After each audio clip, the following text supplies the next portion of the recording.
911, do you have an emergency? Today on Rescue 911.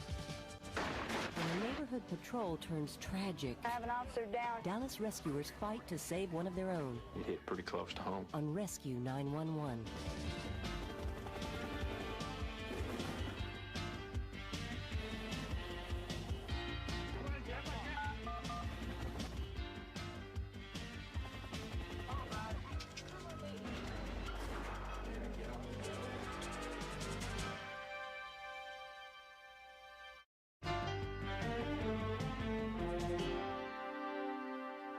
No one knows better than the police how violence is changing the landscape of America. And there's nothing routine about handling what's waiting out there, as police officers in Dallas, Texas discovered on the night of November 13th, 1991. Is there anyone that can cover element 213 on a signal 32 at Ellsworth and Sperry? 210, I get it. Thank you, 210. Sergeant Tony Crawford and Officer Elena Perez were on routine patrol around 7:30 p.m. when a suspicious persons call was dispatched. Sergeant Crawford, who is a supervisor, doesn't normally answer calls, but he volunteered to answer this one with me. If we see anybody walking in the neighborhood, we stop them and ask them, have you seen somebody that stands out? Did you see that doesn't belong in the neighborhood?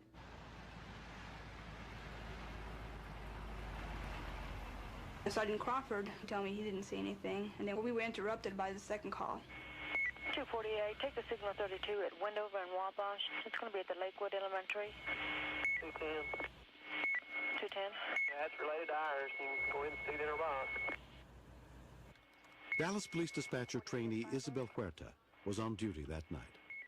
I was going to send two other officers, and Sergeant Crawford said, no, that's related to our call. We'll go ahead and take it. Why don't you go down and see if you can talk to them? He asked me to go talk to the complainant, and he was going to drive around and look for the suspects. Okay.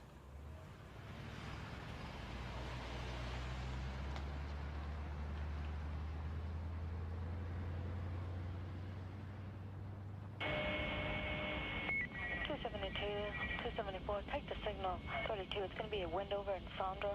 3 black males walking in above area. One wearing a plaid shirt, another wearing a blue shirt, and another one on a bike. Apparently what happened was he saw 2 suspects who did not fit the description of the call, but something got his attention. 210 to 213. Meet me over here behind the school on Lakewood Elementary. He said, meet me behind the Lakewood Elementary School. And I responded, 10-4. That's just my flashlight.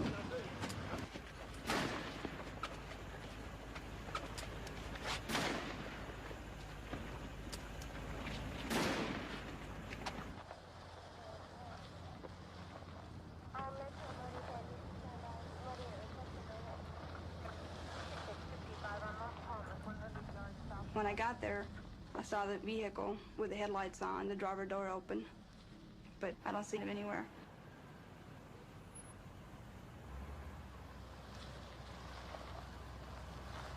And then I saw a hand waving at me, and I hear the words, help me. Sergeant Crawford was covered in blood. 13, I have an officer down at Wendover and Wabash. Start me an ambulance. Didn't hear an acknowledgement or anything, but a few seconds later, another officer got on the radio. 212. 212, go ahead. Yep, you hear they have an officer down at Wendover, an officer's been shot. And I realized that I had my radio on B channel where only the officers can hear what's being said and not the dispatcher.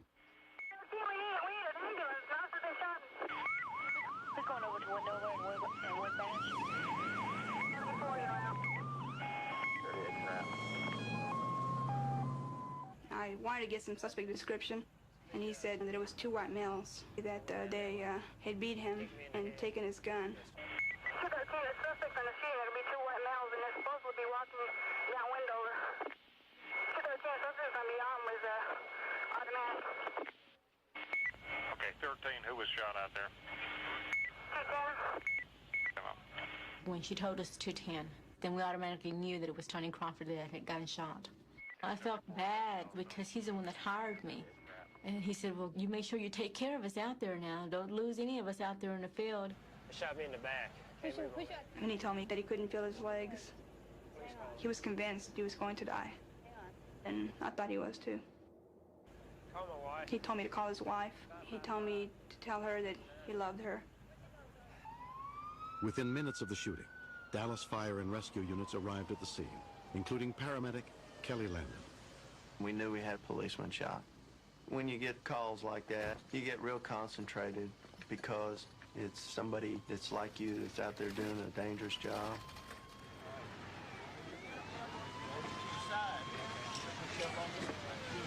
He was having diminished feeling from mid-thigh down, and I asked him to move his feet or toes for us, but he could not move his feet.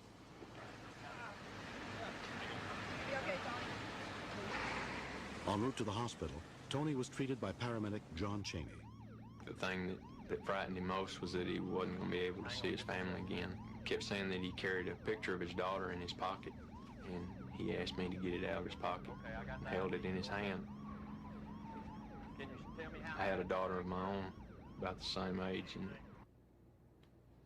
it hit pretty close to home. It's all right. Tony's wife, Pat, was bathing their daughter when she heard a knock at the door. I saw the two police officers standing there. The female police officer said, "Your husband," and it just clicked right then. And I asked her, "Is he dead?" And I just started crying. At Baylor University Medical Center, 31-year-old Tony was examined by trauma surgeon Michael Foreman. Anytime that it's a policeman or a fireman, they're more like family to us when they come to the emergency room. See here, all the bullet debris. The CT scan showed us the bullet stopped just short of entering into the major vessels in the abdomen, which would quite possibly have been fatal. But his spine was effectively severed. And once the spinal cord has been severed, there's no hand that can put it back together. More than a year after the shooting, though paralyzed from the waist down, Tony is winning the battle to lead a full life. For 3 months after the shooting, I was in rehab, 8 hours a day, 5 days a week. I was left in the hands of some wonderful therapists. They said, "This is what you need to do to be back out in society, to take care of yourself," and that's what I did. Tony went back to work for Police Chief Bill Rathburn as Employee Relations Coordinator. He's a very, very bright, delightful person to have around, one that helps me enormously. His value to the department is not in his legs, it's in his brain and in his heart.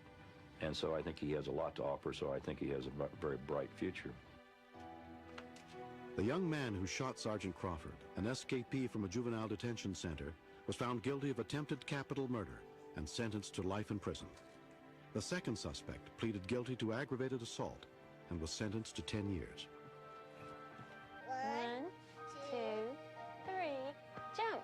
Whoa! We have a life to live. We have each other. We have a daughter.